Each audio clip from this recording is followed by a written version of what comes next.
Komisioni Mediave i përbërë nga antarë të LSDM-s dhe VMRO-s nuk po vendosin dot se cilin shqiptar ta pranojnë në komision.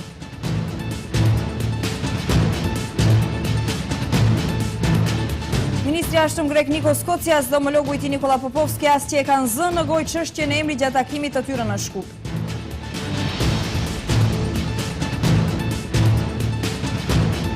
Propozim ndryshimet e ligjit për buxhetet kanë përplasur as për deputetët e pushtetit dhe opozitës maqedonase.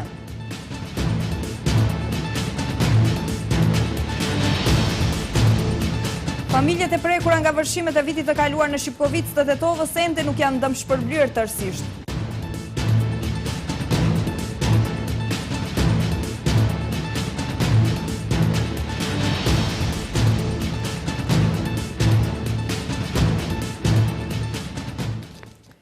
Mirëmbrëma të nderuar shikues, jeni me lajmet orës 19 pa 5 në televizionin Shenja, ku do të njeni me zhvillimet e fundit.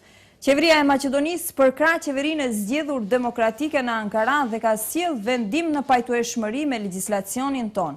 Kështu është përgjigjur ministri i jashtëm i Maqedonisë Nikola Popovski në pyetjen e gazetarëve nëse është sjellë vendim për mbylljen e organizatave në Maqedoni, për të cilët Turqia dyshon që janë të lidhura me Fethullah Gülenin. Qeveria as që nuk e demanton dhe as nuk e konfirmon informatën se në seancën e fundit është sjellë vendim për kufizimin e aktiviteteve të Gülenit dhe lidhjet e tij në vend. Pas puçit në Turqi, Agjencia Shtetërore Informative Anadolu publikoi se ekziston rrjeti i organizatave FETÖ të Fethullah Gülenit në të gjitha vendet ballkanike, mes të cilave edhe në Maqedoni. Në disa qytete në vend, sipas kësaj agjencie, ka kompani të arsimit, transportit, tregtisë, shëndetësisë dhe turizmit që janë të lidhura po ashtu me FETÖ-n.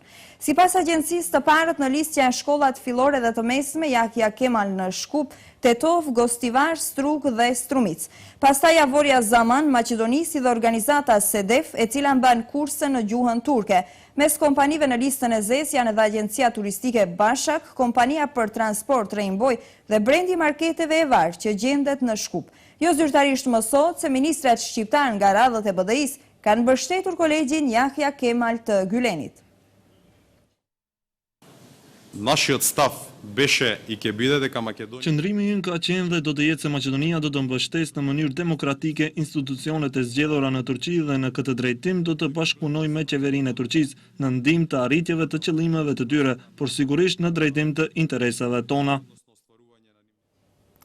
Ministri i jashtëm grek Nikos Kocias dhe homologu i tij Nikola Popovski as që e kanë zënë në gojë çështjen e emrit gjatë takimit të tyre në Shkup. Ministri i jashtëm grek tha se dallimi në qëndrime duhet të zgjidhet në mënyrë paqësore, me elemente civilizimi evropian dhe të realizohen kompromise me të cilët të gjitha palët do të përfitojnë. Kocias u takua edhe me presidentin Gjorgje Ivanov dhe me kryeministrin Emil Dimitriev. Nuk kemi folur për emrin, tham një herë të paktën të flasim për bashkëpunimin ton, kështu deklaroi ministri i jashtëm grek Nikos Kocias pas takimit me shefin e diplomacisë maqedonase Nikola Popovski. Ministri i jashtëm grek Nikos Kocias tha se duhet që dallimi në qëndrime të zgjidhet në mënyrë paqësore, me elemente civilizimi evropian dhe të realizohen kompromise me të cilat të gjitha palët do të përfitojnë. Sipas Kocias, relacionet mes dy vendeve janë ndryshuar dhe po zhvillohen në drejtim pozitiv. Nuk kemi folur për emrin, tham të paktën një herë të flasim për bashkëpunimin ton dhe gjithashtu, nëse do të flisnim për emrin ndërkohë që jemi në prag të zgjedhjeve, nuk do të ishte momenti i përshtatshëm. Sa u përket mendimeve tona, të cilat nuk ja thash kolegut, do t'i them këtu. E para jam tifoz i kompromiseve, por siç thash të kompromiseve të mira dhe jo të atyre të prishura. Kompromisi i cili do të na liron me respekt nga mbyllet e historisë, nuk do të ndryshojmë historinë, por edhe nuk mundesh as të vazhdosh më tej që të shkruash një histori të re. Jemi dhe jam gjithashtu tifoz i kompromiseve të sakta, të mira dhe të dobishme për popujt. Ndërkaq ministri i jashtëm Maqedonas Nikola Popovski tha se bisedimet janë zhvilluar në drejtim të implementimit të masave për rritjen e besimit mes dy vendeve, stabilitetit rajonal dhe sfidat me të cilat ballafaqohen të dyja vendet. Ai tha se fokus të tërësishëm kanë vendosur në thellimin e marrëdhënieve bilaterale dhe se është shumë i rëndësishëm krijimi i urave të bashkëpunimit mes Maqedonisë dhe Greqisë. Во крајна линија Emri dhe bllokimi janë problem dhe punë e cila ekziston, janë realitet. Në lidhje me atë kemi qëndrime të ndryshme dhe ajo është konstatuar dhe në të kaluarën dhe është fakt. Nga ana tjetër ka një realitet tjetër tek i cilin mund të ndikojmë e ajo është krijimi i klimave për besim më të madh në mes të dy vendeve dhe zmadhimi i bashkëpunimit në mes nesh. Atë e bëjmë përmes masave të ndërtimit të besimit dhe jemi përkushtuar. Popovski dhe Kocias kanë nënshkruar dhe memorandum bashkëpunimi, ndërsa është biseduar edhe për thellimin e bashkëpunimit në pjesën e arsimit, atë të energjetikës, bashkëpunimit policor, si dhe rritjen e komunikimeve mes dy vendeve. Ka dështuar sërish zgjedhja antarit të 5 të komisionit ad hoc i cili duhet të jetë shqiptar. 4 antarët e komisionit të propozuar, 2 nga VMRO dhe 2 nga LSDM, edhe pas mbledhjes së sotme nuk ranë dakord për kompletimin e këtij trupi. Takimet do të vazhdojnë ditëve të ardhshme. Përfundoi pamarrëveshje dhe takimi i sotëm i antarëve të trupit ad hoc. Antarët e këtij trupi nuk arritën as sot konsensus në lidhje me përzgjedhjen e antarit të 5 të këtij trupi, i cili sipas marrëveshjes duhet të jetë shqiptar. Pas përfundimit të takimit, njëri nga antarët, Goran Tëpernovski, tha se kanë vendosur që bisedimet të vazhdojnë çdo ditë në orën 12 derisa të arrijnë zgjidhje. Danes ne postignafne dogovor, se dogovorivne se Sot nuk arritëm marrëveshje, u morën vesh që çdo ditë në orën 12 të mblidhemi që të gjendet zgjidhje, mbetet njësoj si ishte deri më tani. Më tepër detaje rreth procedurës së përzgjedhjes nuk do të zbuloja, me qëllim që mos të dëmtohet i gjithë procesi. Të lejohet kohë që të gjendet zgjidhje. Mendoj se ne do të vendosim për personin e 5, kur edhe si ata do ta shohin se si do të zhvillohet e tërë puna. Tani jemi marrëvesh që çdo ditë të takohemi të gjithë të 4 antarët. Tani shpresoj se do të arrijmë marrëveshje. Ndërka që antari tjetri këtij trupi Lubomir Kostovski vlerëson si u duhet një plan B, një afat i ri dhe eventualisht emra të ri në listë. Ai pashtu tha se duhet të bëhen ndryshime ligjore dhe të sillet një afat i ri kohor për përzgjedhjen e këtij antari. Mandati ynë për përzgjedhjen e antarit të 5 kaloi, ligji është shumë i qartë. Në princip sot duhet që drejtori i agjencisë të lajmërojë se ne nuk kemi arritur të përzgjedhim antarin e 5 dhe se praktikisht të lihet në duart e faktoreve të tjerë në të gjithë këtë proces, tek partitë politike dhe faktori ndërkombëtar. Nëse ne do të jemi të kyçur në mënyrë kreative, ajo varet para së gjithës se si do të merren vesh partitë. Sipas me, duhet të ndryshohet në një ligjit, duhet të sillet një farafati i ri kohor që ta zgjedhim atë antar. Antari i 5 i komisionit ad hoc duhet të zgjidhe më së voni deri dje. Komisioni ad hoc obligohet që të kontrollojë raportimin e mediave 100 ditë përpara zgjedhjeve. Ndërka gjatë ditës LSDM dhe VMRO-DPMN janë përplasur rreth përzgjedhjes të antarit të 5 ad hoc trupit për monitorimin e medjave. Nga LSDM thonë se obstruksionet e VMRO-DPMN për përzgjedhjen e antarit të 5 tregojnë se ata nuk dëshirojnë informim të drejtë të qytetarëve, ndërsa nga VMRO-DPMN kanë thënë se me afrimin e datës së zgjedhjeve shtojnë përpjekjet e LSDM-s për të bllokuar mbajtjen e tyre. Po ashtu pati reagime dhe nga Agjencia e Mediave si dhe kundër reagim nga LSDM. LSDM-ja opozitare kërkon që antari i 5 i ad hoc trupit për monitorim të medjave të jetë ekspert i sferës së medjave, i respektuar në mesin e gazetarëve, ndërsa shtojnë se VMRO-DPMN nuk dëshiron media të lira, qytetarë objektivisht të informuar dhe zgjedhje në të cilët qytetarët në mënyrë të lirë do të japin votën e tyre. Obstruksionet që i bën Gruevski janë argument se ai dhe partia e tij friksohen nga zgjedhjet të drejta dhe demokratike për arsye se e dinë se politikat e tij katastrofale për Maqedoninë do të përjetojnë kapitullim. LSDM inkurajon antarët e ad hoc trupit për ndjekje të mediave të zgjedhin antarin e 5 që të mund ky trup të fillojë të funksionojë. I menjëhershëm ka qenë edhe reagimi VMRO-DPMN-s, të cilët kanë thënë se sa vjen dhe afrohet data e zgjedhjeve, aq më tepër dramatike bëhen tentimet e LSDM-s për të bllokuar zgjedhjet. Kriminali i falur Zoran Zaev e di që nëse nuk ka krizë në Maqedoni, ai dhe LSDM nuk kanë asgjë konstruktive për t'i ofruar qytetarëve. Projekti i vetëm i LSDM-s është politika destruktive, gënjeshtrat, fabrikimet dhe mbajtja sa më gjatë e vendit në një agoni. Ata thonë se ad hoc trupi nuk duhet të bie në presionet e Zaevit, nga se thonë se destruktiviteti nuk ka të ardhme në Maqedoni. Propozim ndryshimet e ligjit për buxhetet kanë përplasur ash për deputetët e pushtetit dhe opozitës maqedonase. Përderisa qeveria kërkon që në gjendje krizash të mund të menaxhojë 5% të buxhetit vjetor të institucioneve shtetërore pa lejen e kuvendit, nga opozita maqedonase thonë se qeveria e VMRO dhe BDI dëshirojnë që në emër të fatkeqësive të keqpërdorin paratë e qytetarëve. Nga PDSH i vlerësojnë se fatkeqësitë elementare në Maqedoni ndodhin si pasojë fatkeqësisë politike. Propozim ndryshimet e ligjit për buxhete me të cilat qeveria kërkon që në rast të gjendjeve të jashtëzakonshme 5% të buxhetit të shtetit ta menaxhojë pa lejen e kuvendit, duke i mundësuar Ministrisë së Financave që të bëjë transferimin e mjeteve nga një institucion në tjetrin. Sipas deputetit të PDSH-s Bekim Fazliu, pa aftësinë, krimin dhe korrupsionin e qeverisë nuk e mbulon asnjë ligj, si dhe përgjegjësisë nuk mund t'i iket. Sipas Fazliut, Maqedonia është rast unik në botë që fatkeqësitë elementare ndodhin si pasojë e fatkeqësisë politike. Pa nuk është tetova që një vjet në krizë elementare. Pa nuk është tetova që 10 vite krizë elementare si pasojë e kësaj qeverie për shkak se nuk ka ujë për pije. Pa nuk është çajiri për ditë në krizë elementare. Një shi që bën çajir ke vërshime. A nuk është krizë elementare që 10 vite Haraqina dhe Hasanbeki me kanalin Haraqinës, që tash e pam se çfarë dëme bën. Ky propozim ligj fatkeqësisht ka qëllime të errta, nuk ka qëllime të mira, nuk ka qëllim që të ndihmon qytetarëve apo qëllime që të prevenon ndonjë fatkeqësi të tillë. Edhe nga opozita maqedonase shprehën qëndrimet se ndryshimet e propozuara të qeverisë ndaj buxhetit bëhen me qëllim të keqpërdorimit të buxhetit. Deputeti Marianço Nikolov tha se kjo është dhënie e drejtë e mundësisë që qeveria të keqpërdorë mjetet e buxhetit, pasi me ligj është vetëm 3%. Nuk u dedikohet qytetarëve, më vjen keq që ju pranoni se kuventi ka qenë pengesë që qeveria të ndërmarrë gjithçka në gjendje krize. Nëse shpallen, mos e dhënë Zoti 3 kriza në Maqedoni, a do të thotë kjo për secilin nga 5%?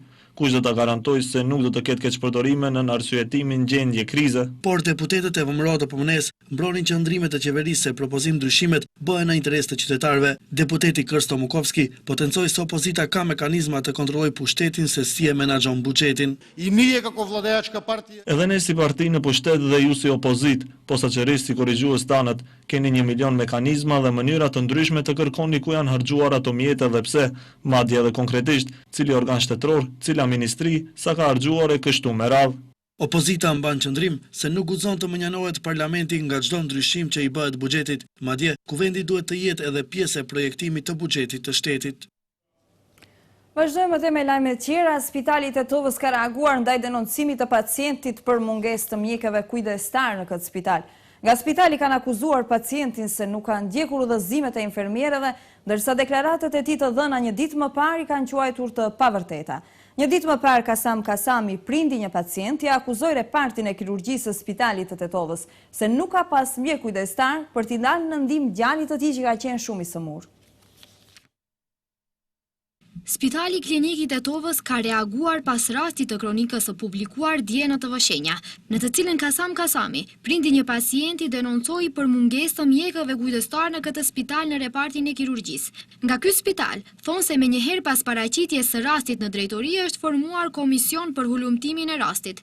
Mëtej në komunikat thuhet se komisioni menjëherë ka filluar me punë dhe nga deklaratat e personelit mjekësor të involvuar ka konstatuar se rreth orës 4 të mëngjesit më datë 24/8/2016, pacienti Sufjan Kasami, rreth 24 vjeçar, i paraqiten shqetësime shëndetësore.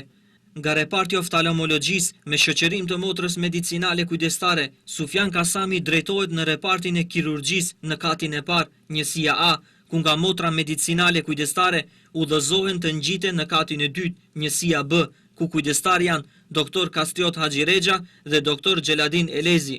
Prindi pacientit Kasam Kasami nuk paraqitet në repartin e kirurgjisë, ku udhëzohet nga motra medicinale, por drejtohet në repartin e urologjisë, ku nga mjeku kujdestar dhe personeli tjetër mjekësor bëhet intervenca mjekësore dhe për 20 minuta pacienti mjekohet dhe lëshohet në shtëpi. Nga ky spital kanë akuzuar pacientin se deklaratat e tij në lidhje me intervencën mjekësore janë të pavërteta. Nga ajo që u tha më lart, shihet se deklarata e djeshme lëshuar për opinion se në repartin e kirurgjisë më datë 23/4/2016 nuk ka pasur mjek kujdestar është dezinformat, pasi që prindi pacientit as që është drejtuar në repartin e kirurgjisë ku kanë qenë mjekët kujdestar, por direkt është drejtuar në repartin e urologjisë. IPSH Spitali Klinik i Tetovës është koshient se gjatë punës mund të kenë ndonjë lëshim, Se nuk është çdo gjë absolute, është koshjente për nervozën e prindit e pacientit, i vlerëson lart vërejtjet e pacientëve dhe familjarëve, kuptohet në funksion të ofrimit të shërimit mjekësor më cilësor të pacientëve, por jemi kundër dezinformatave me prapavi të panjohura. Ndërkohë, dje Kasam Kasami, prindi pacientit e deklaroi të kundërtën për TV-shenja. Ai ka thënë se është ballafaquar me një tmerr të vërtet në këtë spital, pasi ka hasur në shumë vështirësi derisa i është ofruar ndihmë mjekësore djalit të tij, i cili në ato orë të hershme të mëngjesit ka pasur shumë dhimbje. Si pasojë e kësaj, ai është endur nga një derë në një derë tjetër për të kërkuar mjek. Më në fund, siç thot Kasami, ai është drejtuar në repartin e urologjisë, ku ka gjetur një mjek dhe i ka dalur në ndihmë pacientit të sëmur. Edhe pse thekson Kasami, ai nuk ka qenë kompetent për sëmundjen e pacientit. Kasami deklaroi dje se mjekët kirurg kanë qenë në orar të punës, por kanë refuzuar t'i ofrojnë ndihmë. Banorët e Hasanbegut ankohen se pas largimit të makinerive për pastrimin e rrugëve, rrugicave dhe shtëpive nga vërshimet, kanë mbetur të vetëm me baltën dhe plehrat. Ata pohojnë se në këtë fatkeqësi nuk u ndihmuan ata që u besuan dhe i votuan. Edhe ato pak makinerit të cilat i dërgoi gjatë ditëve të jashtëzakonshme qeveria e Maqedonisë ja larguar nga Hasanbegu. Banorët e revoltuar nga gjendja tregojnë se në një interval kohor të gjitha ndihmat u janë ndaluar. Ata më tepër ka nevojë për fuqi punëtore, por pas largimit të turqëve nga Hasanbegu janë larguar edhe makineri qeveritare dhe i kanë lënë vetëm. Ata vazhdojnë të ankohen se e gjithë ndihma institucionale është stacionuar në Stajkovc, ndërkohë që për gjendjen e tyre nuk i intereson askujt. Turqët na kanë ndihmuar më shumë se kjo ulica e parë dhe dita janë kanë shumë më të damtuar, murnat janë kanë tërzuar. Po i ka pas lloç shumë tinjak na për ato sobat, që e kam shpijen që atje manaton, s'ka pështu kur gjo. A institucionet vendore kanë po mjaftuar shumë? Institucionet turke kanë punu shumë të na. Vendore ardha na ditë pistrumice do, ato qërë që ishin pas stacionun kënë Stajkovës atje. Pa ta do është menet me të ma tepër se hala ka mbeturina, hala ka bërloke, loç ka. Ata pohojnë se në këtë fatkeqësi ishin të vetëm pa ndihmën e atyre që i besuan dhe i votuan. Kërkush, vullnetarët, vetë që kemi. Si janë konë as ushtria, as këto të nasë kërkushit. Në kanë lënë vetë kush që gjindet. Jo mirë kjo. Njerëzit s'kanë ku me nejtë, s'ka kryet ku të ashtë, ato kanë shku ketë. Rrugët dhe oborret vazhdojnë të qëndrojnë me baltë, ndërkohë që makinerit nuk shihen askund për t'u dalë në ndihmë banorëve, të cilët u prekën në mbrëmjen e 6 gushtit nga shiu i rrëmbyeshëm. Familja Abazi nga Hasanbegu ka mbetur pa asgjë në shtëpi. Gjithçka që kishin ja morën vërshimet e 6 gushtit. Me paratë që kanë marrë nga shteti si paradhënie, kanë arritur që të shtrojnë me shtresë betoni dyshemen. Nëna Ali e kërkon ndihmë nga njerëzit human. Gjatë vërshimeve të datës 6 të këtij muaji, banorët e Hasanbegut mbeten pa asgjë. Gjithçka që kishin se kanë më. Inventari i brendshëm në familjen Abazi është larguar tërësisht. Nëna Alije, e cila ka 5 djem, ankohet për pa fuqinë për të filluar gjithçka nga fillimi. Ndërkohë që ndihmën e parë që kanë marrë nga shteti u ka shërbyer vetëm për shtruar me shtresë betoni dyshemen e 5 shtëpive të djemve të saj. Kena pas e bie ujë shëm, kena pas kryodëneca, kena pas letra, kena pas poshtë krejta, shka kena konë poshtë. Unë e smut me letra, me liqë në karta, me krejtë në ka marrë, shka në ka dhënë 500 erë, që këta kena ma. Tjetër s'ka kur gjo, asë që për njëra, asë dë bëukas, kur gjo që. Vendi ku banonin njëri nga djemë të Alijes është mjaft i ftohtë. Në të nuk figuron asgjë si më parë, rrëmuj dhe beton e asgjë tjetër. Këti kina hekën të sejnës që kina pas se i ka marrë ujti, i ka prejsh. Shtash për momentin që qëtojnë atë netën, kush sukanën me në një mu me në thonën hajtë në përshpria, ose vetëm shteti që to 500 euro që e ka shlu, që këti bërcuke kina bon edhe që ato, qerat, s'dim ku me shku shtenet. Edhe njëra nga nuset e djemve të nënës Alija apelon për ndihmë, me që vërshimet i morën gjithë qka nga shtëpia atë natë. Edhe me që ato 500 euro ti kena shtru disobat vesqimentën, edhe kur gjo nuk kena. Kërkojnë ndihmë për gjithë kuj, kush ka mundësi, që me në animu, mirë është. Në të njëjtën gjendje janë edhe shumë banor të Hasanbegut, të cilët përpos bukës dhe ujit për të mbjetuar. Të tjerat mund t'i fitojnë vetëm me vullnetin e mirë të njerëzve human. Kryqi i Kuq i Republikës së Maqedonisë deri më tani ka grumbulluar rreth 800.000 euro, ndërsa shpërndarja e këtyre mjeteve do të bëhet brenda një jave. Sekretari i përgjithshëm i Kryqit të Kuq Said Saiti tha se mjetet do të shpërndahen në mënyrë lineare dhe do të shfrytëzojnë listat e komisioneve të autorizuara, të cilët bëjnë vlerësimin në terren. Kryqi i Kuq i Republikës së Maqedonisë prej të hënës do të fillojë shpërndarjen e të hollave që janë grumbulluar nga kontributi i qytetarëve, përmes thirrjeve telefonike dhe përmes xhirologarive bankare. Sekretari i përgjithshëm i Kryqit të Kuq, Said Saiti, tha se shpërndarja e të hollave do të bëhet në mënyrë lineare dhe kontribut të madh në grumbullimin e të hollave kanë dhe Biraria Shkup, Banka Komerciale, por edhe banka tjera, pastaj Kryqi i Kuq shqiptar, AI bulgar dhe sloven.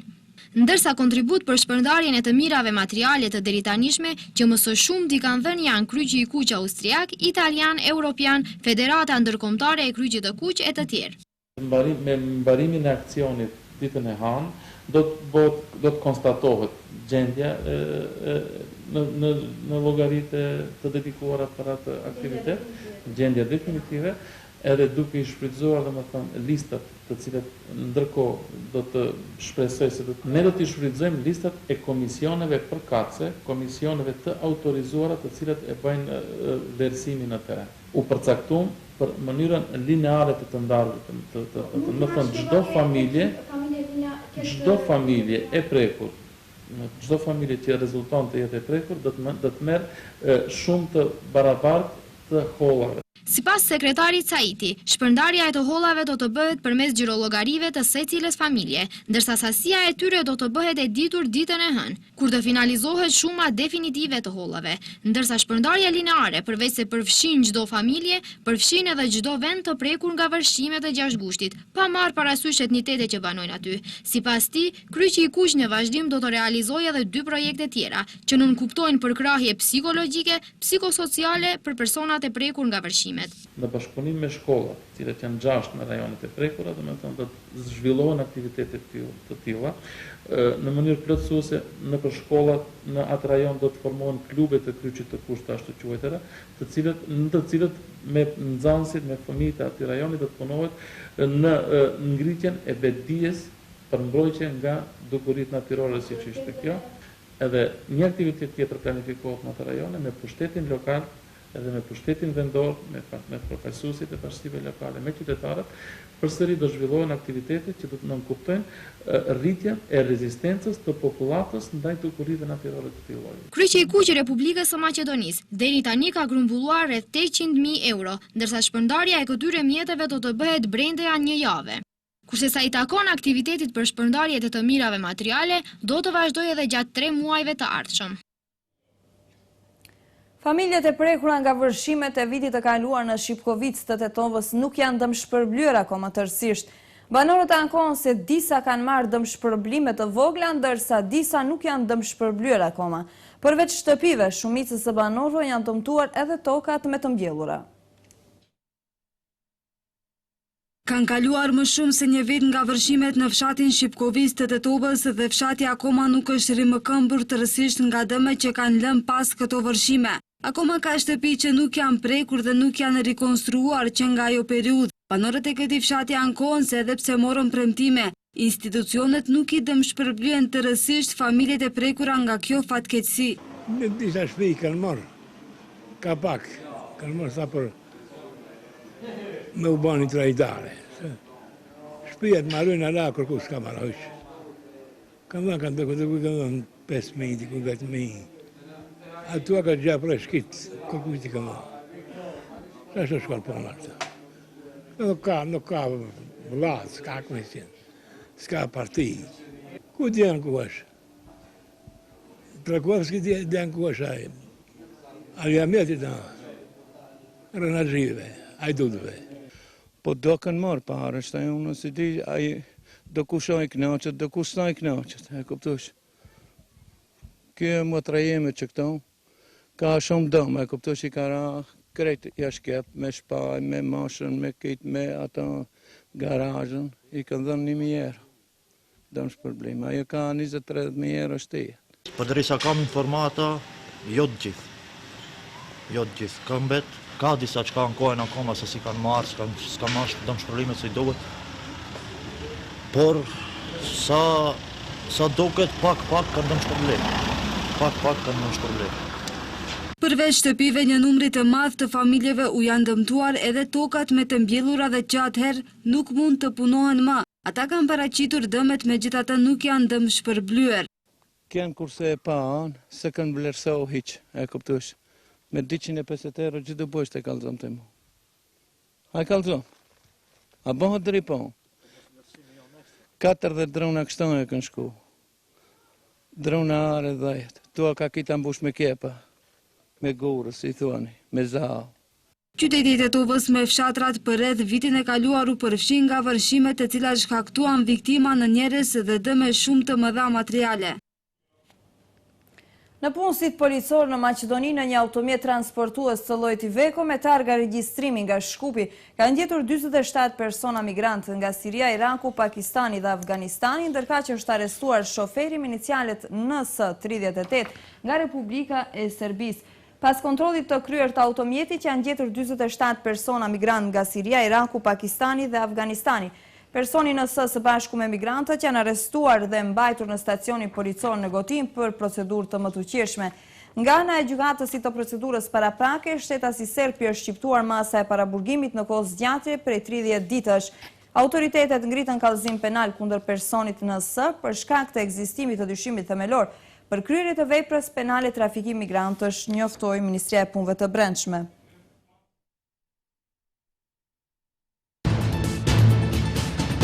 Numri viktimave nga tërmeti fuqishëm që goditi mëngjesin e djeshëm Italin arriti në 257, kërkimet në rënoja vazhdojnë.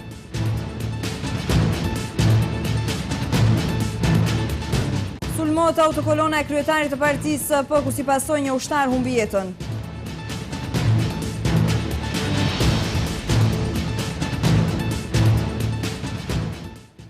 Ndrojmë temë të informacioneve, kryetari i Aleancës për Ardhmërinë e Kosovës Ramush Haradinaj ka thënë se fushata që po bëjnë presidenti, kryeministri dhe kryetari i parlamentit për të imponuar votimin e demarkacionit me Malin e Zi është shkelje flagrante e kushtetutës. Haradinaj theksoi se neni 70, paragrafi i parë në lidhje me neni 74 të kushtetutës së Republikës së Kosovës siguron se ndaj deputetëve nuk mund të ushtrohet presion, nuk ka mandat të detyrueshëm dhe se deputetët përfaqësojnë sovranin e votojnë, duke u bazuar në kushtetutë, në ligje dhe në rregullore të kuvendit. Pushtetet në Kosovë janë të ndara dhe Kosova nuk është monarki, prandaj ktheuni punëve tuaja dhe mos u bëni presion deputetëve. Në këtë vend gjithmonë ka pasur disa njerëz që për parë dhe për interesa kanë qenë në gjendje të shesin dhe babën dhe nënën, por shumica gjithmonë kanë qenë në krah të kësaj Kosove.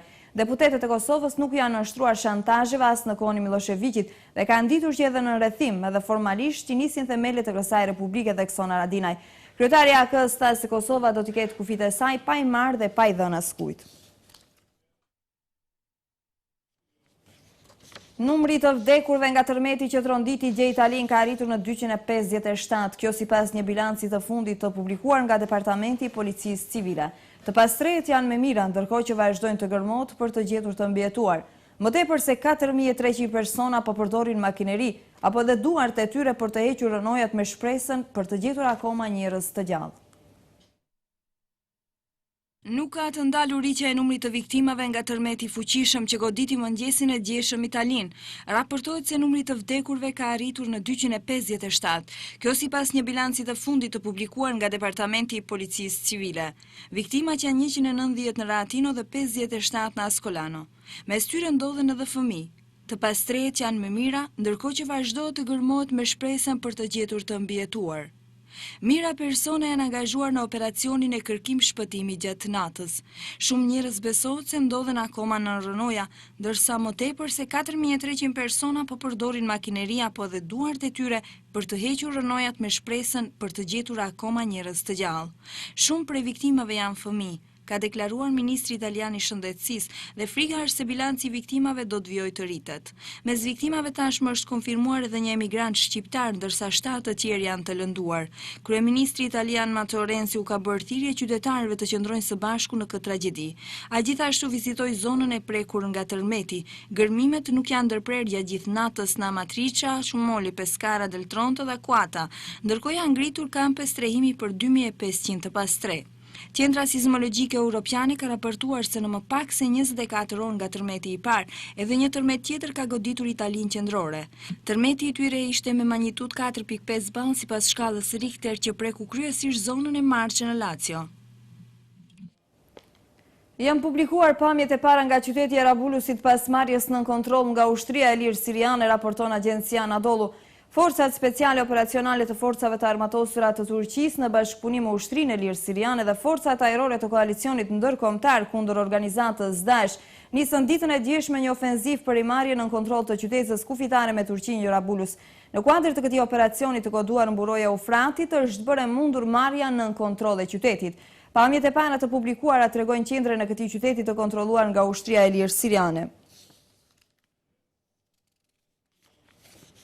Një konflikt i armatosur ka ndodhur në rajonin Shafshat në qytetin Artvin të Turqisë gjatë kalimit të autokolonës së kryetarit të përgjithshëm të partisë P. Kemal Kılıçdaroğlu, raporton agjencia Anadolu. Prefektura e qytetit Artvin njoftoi se ka rënë dëshmor ushtari i cili u plagos rënd gjatë sulmit armatosur dhe autokolonës së kryetarit të përgjithshëm të partisë P. Kemal Kılıçdaroğlu. Ministri turk i punëve të brendshme Efkanala tha se sulmi është kryer nga PPK dhe se ndaj tyre ka nisur operacionet. Kılıçdaroğlu pasi ka biseduar me qytetarët në rajonin Shafshat në kuadër të programit në qytetin Artvin, ka marrë drejtimin për të larguar nga ky rajon ku më pas mësohet se është hapur zjarr ndaj forcave të sigurisë të cilët kishin marrë masat në destinacionin ku do të kalonte Kılıçdaroğlu. Si pasojë kundër përgjigjes nga forcat e sigurisë në rajon, pati shkëmbime të zjarrit. Të paktën 13 persona janë vrarë në sulmin armatosur në Universitetin Amerikan në Darul Ama në kryeqytetin afgan Kabul, raporton agjencia Anadolu. Në mesin e viktimave ndodhen 7 studentë. Shefi i departamentit të policisë në Kabul, Ferai Dunubaidi, për Anadolun tha se 2 sulmuesit në orët e mbrëmjes kishin aktivizuar një bombë të montuar në makinë në hyrje të Universitetit Amerikan. Pas kësaj ata hynë në ambientet të universitetit. Ubaidi theksoi se pastaj ata filluan të hapin zjarr në universitet. Me ardhjen e forcave speciale filloi konflikti midis dy palëve. Të shtënat kanë zgjatur deri në orët e hershme të mëngjesit, ndërsa shefi i departamentit të policisë në Kabul, Ferai Dunubaidi, tha se janë neutralizuar 2 sulmues. Sipas tij janë plagosur 43 persona, shumica e të cilëve janë studentë. Akoma askush nuk e ka marrë përgjegjësinë për sulmin në Universitetin Amerikan në Kabul. Studimet i ndjekin afër 1700 studentë. Të nderuar shikues, ishin këto të gjitha informacionet e përgatitura nga ekipi i televizionit Shenja. Ju falenderojmë të gjithëve për vëmendjen tuaj, natën e mirë.